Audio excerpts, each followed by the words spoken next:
That was arguably the hardest hit we've ever had. 100%. Not arguably.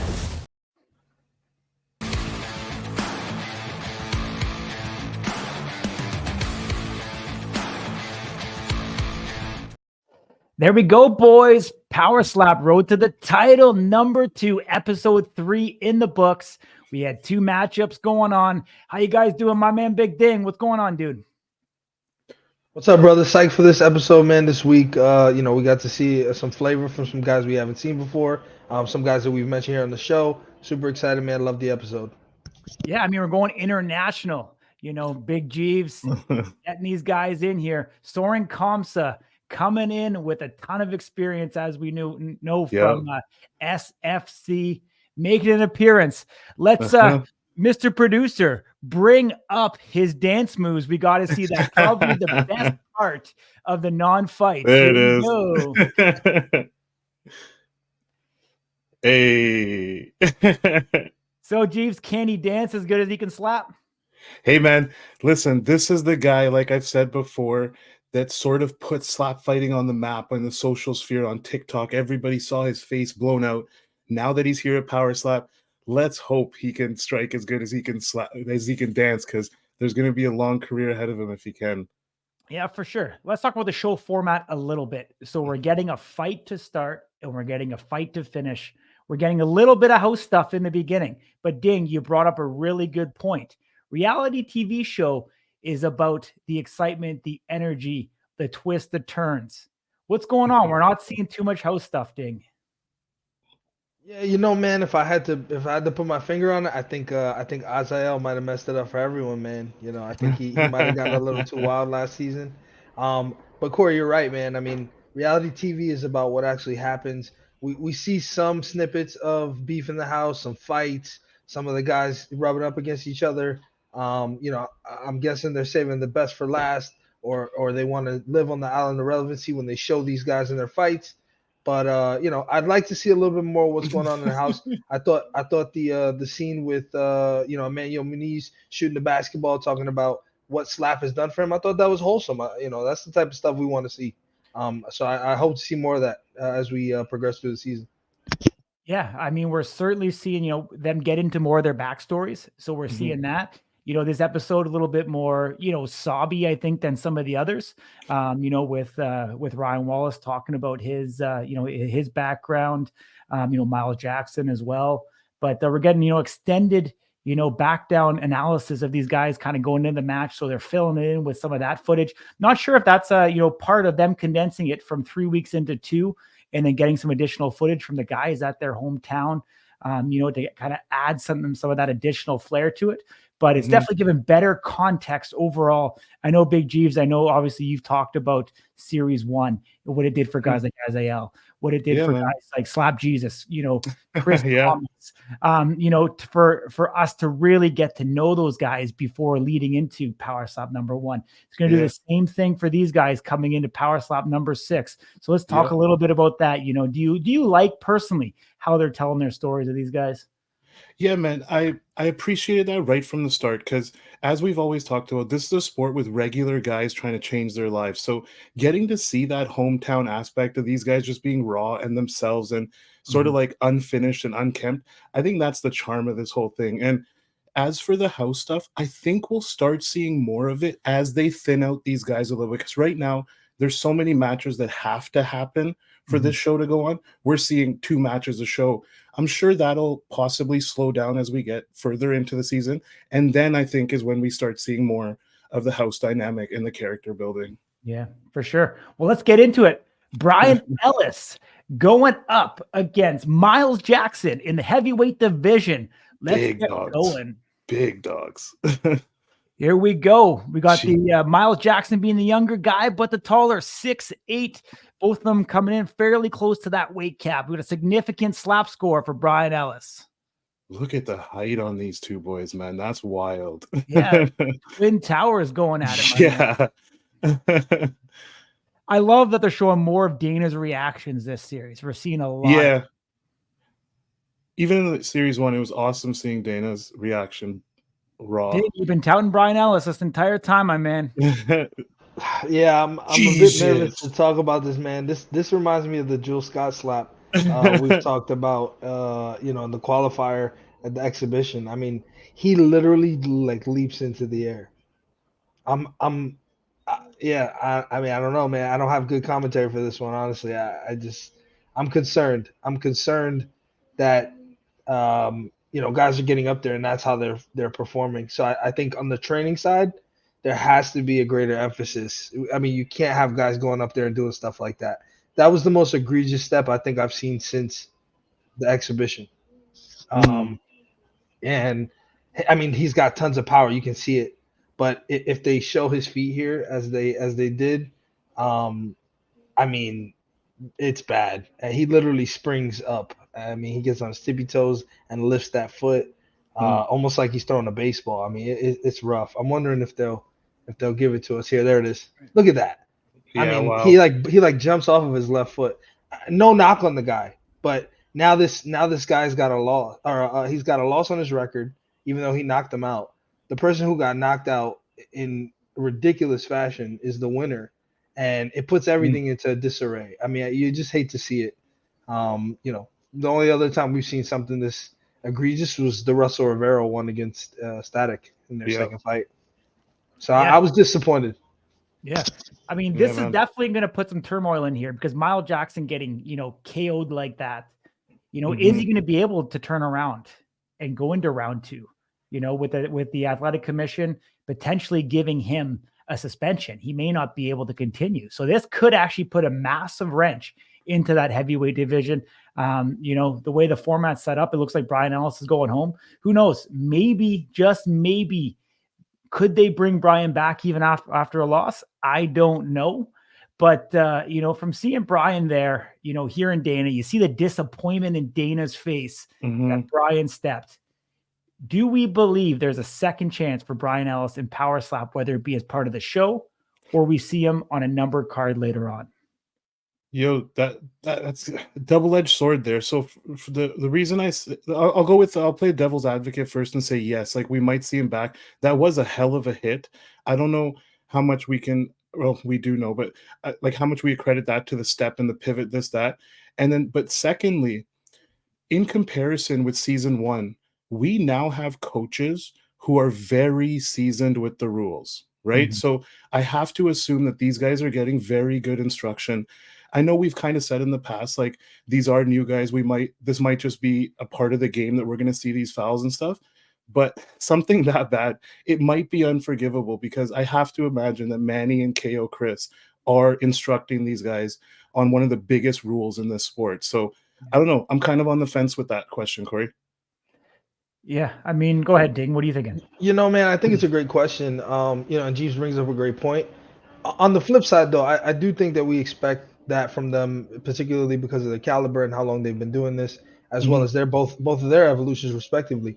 The problem I have is that this has happened. This is the most egregious one we've seen, but we Mhm. can't sit here and say that we have not seen stepping fouls that just didn't get called Mhm. throughout the show, or clubs that didn't. I mean, I think that maybe they're trying to be a little bit more lenient with the rules because they understand that there's a newness to this. Yeah. On the Mhm. flip side of that, though, I mean, Oh. this guy springboarded, and like, I mean, when guys fall, they fall two ways that concern me. The one is when they go stiff and they just fall backwards, like Jules Scott against Robert Trujillo. The other one is when they just completely shut down, the body falls like a Yeah. bag of potatoes. I mean, Mhm.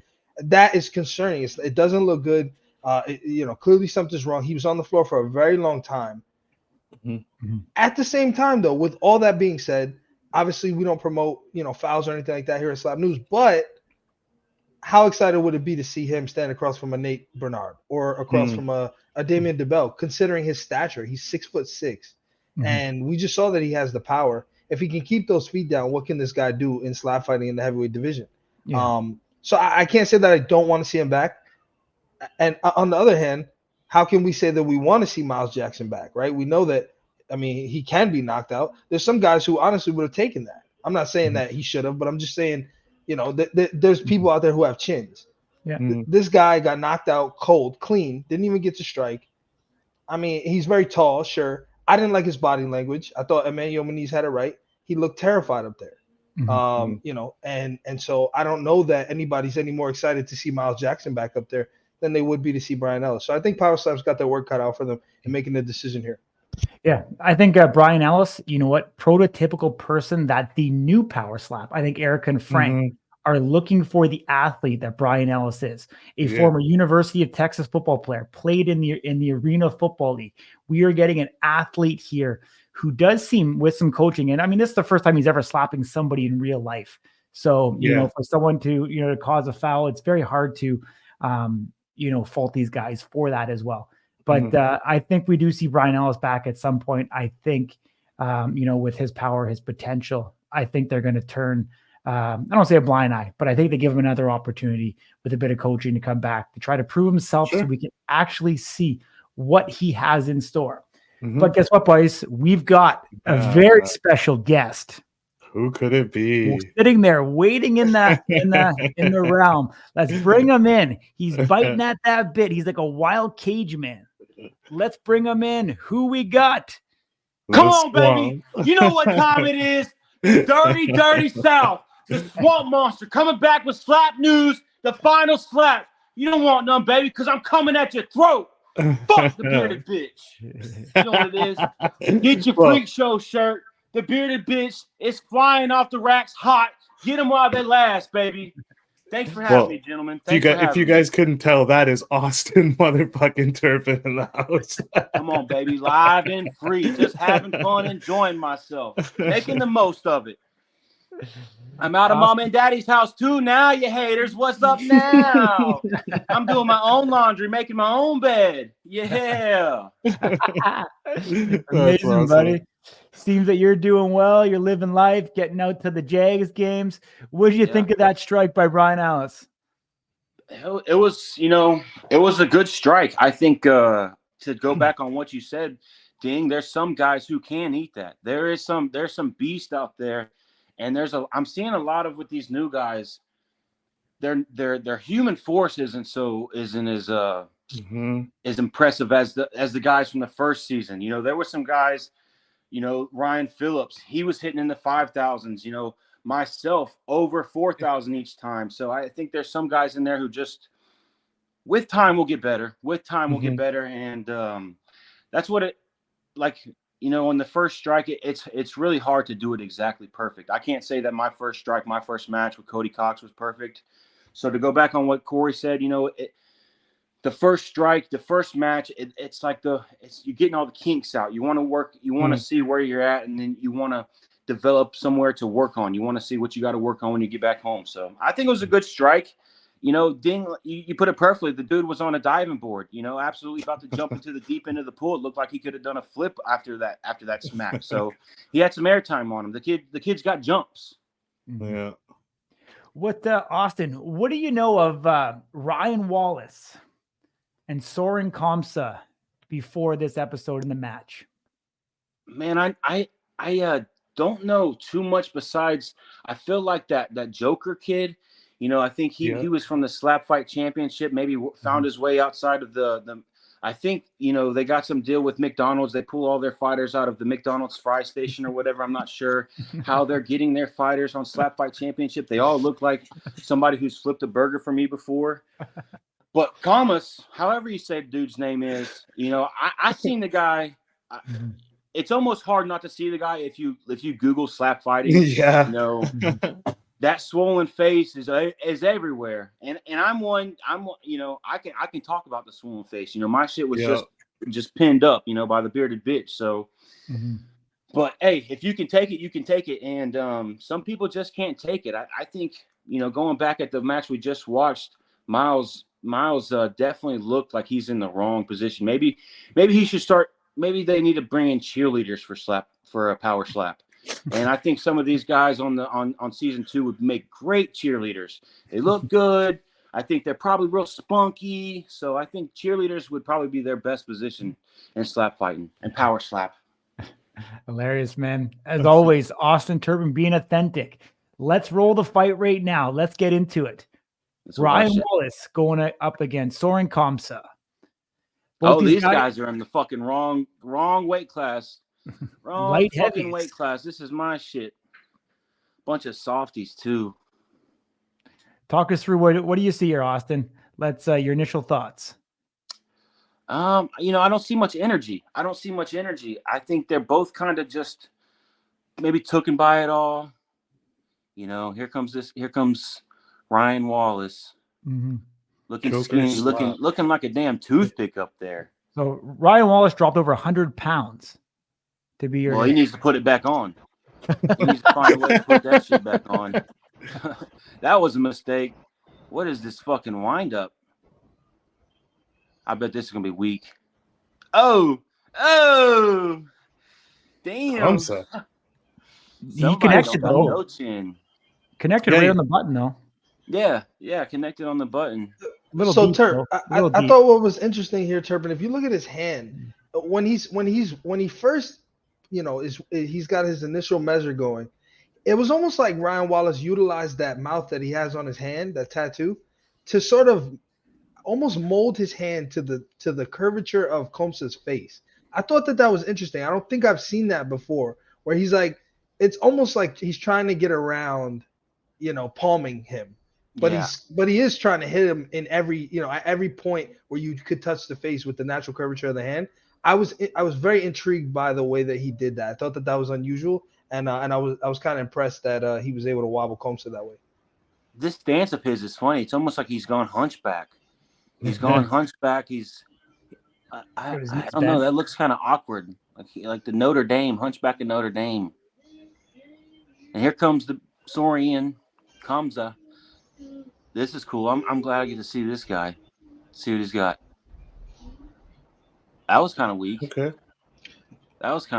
Yeah, I thought he had good body. I really thought he had good body language here, honestly. Yo, let's not forget Ryan. those videos. Yeah, Ryan had good body language. He took that pretty well. The videos we saw of Comsa when he was with that big swollen face, he was a lot bigger than too. Musculature-wise, he seems to have downsized quite a bit. Almost just as bad a step as Brian Ellis. Yes, Wow. I mean, with the exception of springing off of his left foot, I mean, again, and he's got experience. I'm concerned again. Why are we seeing this week after week? I think something's got to give, because this doesn't help. I mean, what's the point of having rules if nobody's following them? One more foul and this fight's over, and not for good reason. I mean, last fight was essentially pointless because you got to I mean, I don't like to see this. I'll be honest. I don't think they're practicing. See what he's doing? Look right here, Turb. You see what he's doing with his hand? See how he's it's like all bowed back almost. It's very interesting the way that he's doing that.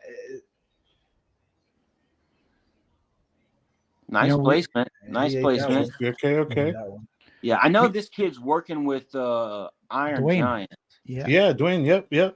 Yeah, his windup is definitely reminiscent of the Iron Giant for sure. Exactly. And I know Dwayne after my last match has chimed in on a lot of tips on how to aim. Yeah. Mm-hmm. And he's helped me out with a lot of things. So I can imagine he's gotten into this kid on how he aims. Yeah. That straight arm measure, that's very reminiscent of Dwayne's measure. Yep. Where he locks the elbow out and really gets in there. And look at him. that He's excited that, to get back up there. Wow. That's good. Yes.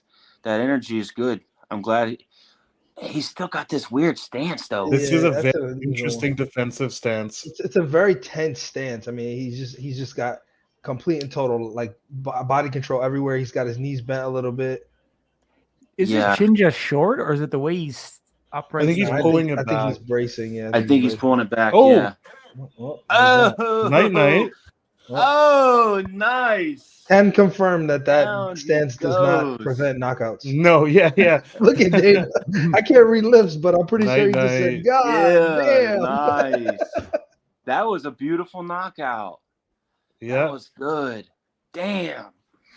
Yeah, I think that Ryan kid he might have too much going. He's focusing so much on that brace and everything because, I'll spit back on when I'm up there, there's a lot that goes on before I walk up to this podium. And then when I'm up there, it's all mental. After a certain point, nothing's really, I got everything locked in and I get up there and then I focus on what's going on up top. Damn.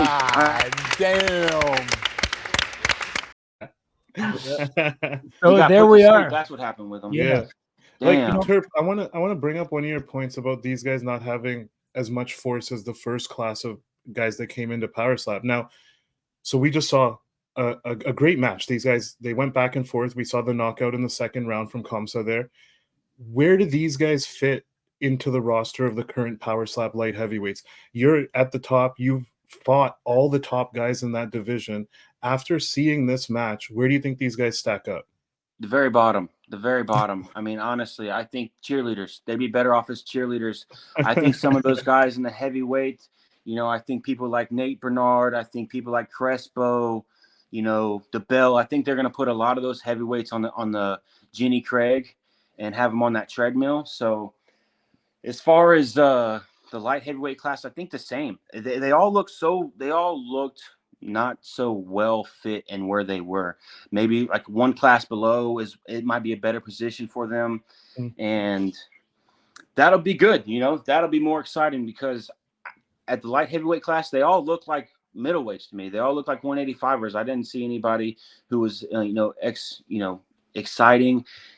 And the heavyweights still, they all look small. I mean, Brian Ellis and Miles were the biggest guys out there as far as the heavyweight goes.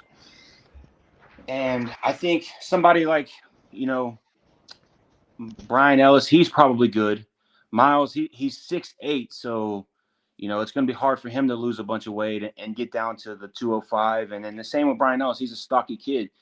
So maybe those two, but everybody else I see coming down, especially that last week's episode or the episode with Logan and whatever the fuck kid, the kid who about shit himself up there, looked like he was about to cry before he got hit. Yeah. I mean, if you're looking like that before you're about to get hit, I'm telling you, you need to find somewhere where you can be a cheerleader. It's going to be better off you're a water girl, a cheerleader, wiping somebody's ass, flipping burgers, making fries, something. You're not meant to be getting in this. You're not meant to be trading licks with somebody, seeing who's got the tougher jaw, seeing who's got what it takes, who's got that fucking mental capacity to take a hit, give a hit, and stay up there and bang. It's not really like we're going up there. It's not a mixed martial arts fight. It's not a boxing match. It's trading blows. It's who's got that fucking give it to me, motherfucker type shit in them, There's only so many people out there who got that, so definitely some of the heavyweights will be in the light heavyweight class. I know it, and I don't think there's going to be anyone from the light heavyweight class on this show who's going to stick around, especially not this fucking Blakey's kid. He's probably better off in the 155 class in the women's division. Turp, let me ask you one final question. These guys came in at 199 and 201 respectively. In MMA, it's important for these guys to get the every bit of weight that they can. Usually if you're coming in at 199, 201, then that means you probably didn't cut weight. And so, you're coming in on fight night at that weight. What do you make of that? I mean, do you think more guys should be cutting weight to try to sort of, I don't want to say get an advantage, but at least be fighting people who are a little bit more in their realm of weight generally, instead of, having somebody who's fighting at 205 with a 206 limit coming in at 199 or 201? Exactly. And, I think it's just, it only makes sense. If you walk around at 210, 205, and you're fighting in that weight class, I think you're hurting yourself, if anything, because some people like myself, they're going to walk up on that stage, when the time comes, I'm going to have maybe 2 or 3 whole meals on you. You know what I'm saying? I got that fucking thing back in me. I've rehydrated. I've got my food. And, another thing to do that'll probably scare people to want to cut weight for an event, because I've heard everybody talk about, you don't want to get hit with all this weight cut and with all this weight loss. But if you think about it, it's only a matter of at the most 5 hits, 3 to 5 hits. Some of these guys in the UFC, and we're not mixed martial artists, we're not boxers or anything. Some of these guys in the UFC, some of these guys in boxing, they'll cut 20 plus pounds in a week, rehydrate, and then they'll get up there and they'll hit each other 100 times, 200 times, body slam each other, go through grappling, exchanges, and they do just fine. They do just fine for 15 minutes or 25 minutes. So I think if you want to do yourself the best that you can, you got to have a little bit of extra weight on you. Otherwise, you're just giving it up, because somebody will. If you don't do it, somebody else is going to. Awesome. That's why I say I think there's going to be a lot of people hitting that Jenny Craig, and they're going to be on that motherfucking diet here soon because they'll realize, you know, you don't want to be swimming in the wrong fish tank because there's some motherfucking sharks out there. And there's nothing wrong. There's nothing wrong with, you know, picking your fights wisely, picking your battles wisely. You know, that's sometimes you don't get to choose, but if you can bring yourself to where you fit in and you're not just like this fucking, you're not 199 pounds when you should be 205, spitting to be a 205. You know, you should be spitting all your water out to be at 205. You know, you shouldn't walk on that stage and be, you know, anything less than 215 if you're in my division, or I'm gonna fucking crack your head. I'm gonna break your fucking neck. Yeah, great advice, my man. You know, boys, we appreciate you joining us, Austin. The final slap, episode 3. You gonna come back in a future episode when we have more light heavies? Come on, bring it. I want to see some of those squirrely little boys. I want to put that pressure on them. I want to let them know what it really fucking feels like to be in the cage with a fucking dog.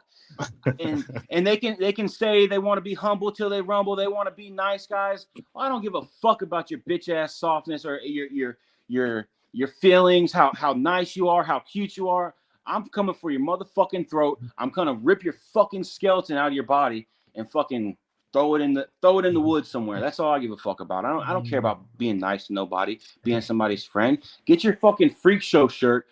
Get your bearded bitch shirt before they fucking run out. That's all I give a fuck about, motherfuckers. Here we go. Soft ass babies. You could be friendly to the guys at Slap News anyways, my man. We're not across the table from you. But and if you're listening to this, do yourself a justice and follow Corey, my man Corey here. Can't say his last name, but I fucking love the dude. Follow. Okay, it's actually really simple. Okay, I just stop you right there. Okay. Yes. So what you do often, swear. Okay. Mm-hmm. And then like a cotton gauze. Swear gauze. Yes. There you go. Swear you got gauze. it. You got it. Swear gauze. There you go, my man. Hey. It won't happen again. Get your Instagram. Tune your Instagram up. Yeah.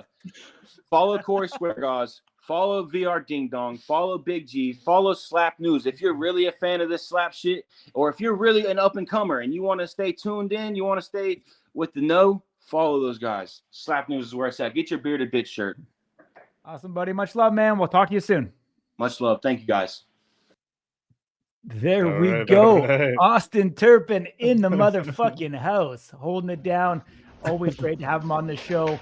Always has lots to say. Sound bites are incredible. How do we close the show now? yeah. How do we follow that up? Yeah, exactly. I don't know. It's real simple, boys. It's real simple how we close the show. Let's get into it, Mr. Producer. We've got Delvin Hamlet and Jonathan Correa coming up next week. We've got these two cats going up against each other in the heavyweight division. Two guys that we'll see where they go. And then we also have Zach Zane and Federico, the Italian assassin. So it'll be interesting to see these guys. Let's break it down. Let's get into the first matchup. Delvin versus Jonathan Correa. What do we know so far? Well, if my calculations are correct, I've seen 2 separate promos, one where Correa is slapping Delvin and another where Delvin's slapping Correa. So I can confidently say that they both get to slap. Awesome. I mean, we've seen Jonathan Correa go up there the first time, and we know he got sat down. Wasn't victorious, got another opportunity to come into the show. Obviously Dana wasn't impressed enough to give him a round 1 bye. So this opportunity comes in. Jonathan Correa, is he here for the right reasons? Do we think he can withstand it? I don't know. There's something about Delvin Hamlet that tells me that this guy has been street tested. And I think this guy's got a chin. And being as politically correct as I can, I think there's a dog in him. And I'm going to say that Delvin Hamlet on record goes on to win this matchup. What do you guys think? Yeah, man. Like you said, we've seen a little bit from Jonathan Correa in the past. Hopefully he took that as a learning experience to come back and do something great. Like Ding said, we know for sure that they both strike in this. So at least it potentially makes it out of the first round by what it seems. But if Jonathan Correa learned from his past experience of Power Slap, I think he could be a threat. He's a big body. He seems to have some sort of spatial awareness when it comes to that body. So let's see what happens. I can't wait till next week, man. Ding, can you go against your fellow Puerto Rican? Yeah, you know what? I can't do it, man. Unfortunately, I've gotta support my brother, man. I'm gonna go Rican Rambo all day. But I will say, somebody who calls themselves a country hoodlum does concern me a little bit. You know, he's definitely been street tested. He's got tats all over the place. He looks scary. You know, I don't know where he's from, but if I had to imagine, it's somewhere in the deep South or Louisiana. And I mean, this guy's scary for sure. So I think Rican Rambo's got his work cut out for him, nonetheless. All right, but you know, he'll prevail. Just like the rice and beans, I think he's got this. All right. So the predictions 2-1. 2 for Jonathan Carrera, 1 for Delvin Hamlet. We'll see how it goes next week, live and free on Rumble. Let's get to the second matchup, though. Zach Zane going up against Federico. Ding. What do you think of this cat? Federico coming in from Italy. We know he's a special ops guy. But then we've got Zach Zane, you know, had one of the, you know, most illustrious careers that we've seen so far in MMA, coming over into Power Slap. We know he's in the Dana White Contender Series. He fought in some high-level organizations in Japan. Where do we think this is going to go? Well, I think Federico's got 3 problems, jumper line as they call him. First is that Zach Zane's Hawaiian. Second is that Zach Zane has the single highest slap score on the entire roster. And third, that he's had a decorated MMA career. Unfortunately, you know, from what I know about special operations, those guys are great marksmen and they use a lot of guns. But you don't get to use guns here in slap. So unfortunately, I'm going to say Zach Zane's going to pull this one out. Ding. Yeah. Or ding. We look at Federico's social. He's got the lines across the eyes. There's a mystique to him. We don't know a lot about him. Could this guy be a sniper killer? Could he have something that we haven't seen coming? Like, I don't know. I mean, you spent some times in the forces, you know, going through that training in the battle. What do you think, my man? Could he pull out a miracle here and go up against Zach Zane? I mean, you never say never, but I mean, this guy's got luck on his side. He's got to have luck on his side if he's going to get this done. You know, I think, like I said, I see him posting a lot about his neck. You know, he kind of reminiscent of the KO Chris thing where he's like bulging his neck out and taking pictures up front and back. I mean, you know, maybe he's confident. Maybe he knows something we don't. Like I said, I'd never say never, but if I had to put my money on it, I don't think he gets this done. Yeah. Jeeves, I mean, Zach Zane, smallest Hawaiian I've ever seen. One of the most smallest men I've ever seen. Yeah. Is he? I almost say he's smaller than Robert Trujillo. I think they let him out on a day pass out of the daycare. Yeah. To come to Power Slap. You've seen Zach Zane in person. What do you think of his stature? Man, he moves like a fighter. Let's say that. He might be a small guy, but when you see that guy, you know he's got some combat sports background. Just the way he moves, the way he carries himself, he has the utmost confidence. And I believe that comes from him being confident in his skill set to get shit done. His background cosigns that, right? So it's not misplaced confidence. Now, we keep talking about Federico being special ops and this and that. Let's not forget, this is America, baby, the greatest fighting force in the world. So special forces somewhere else, no, I don't care. If he was a Marine, if he was special ops here, if he was SEAL Team 6, I'd be like, okay, this dude's a killer. But I don't think he's ready for what the Hawaiians are bringing, man. Yeah. Well, we'll see. We got a week to wait. Episode number 4 going down. Producer Ray, put me front and center. I got something to say to Zach Zane. Let's make it happen on the way out.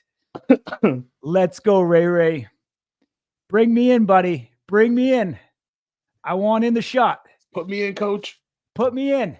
Zach Zane, if you're watching this, Sheena Bathory would kick your ass in Power Slap.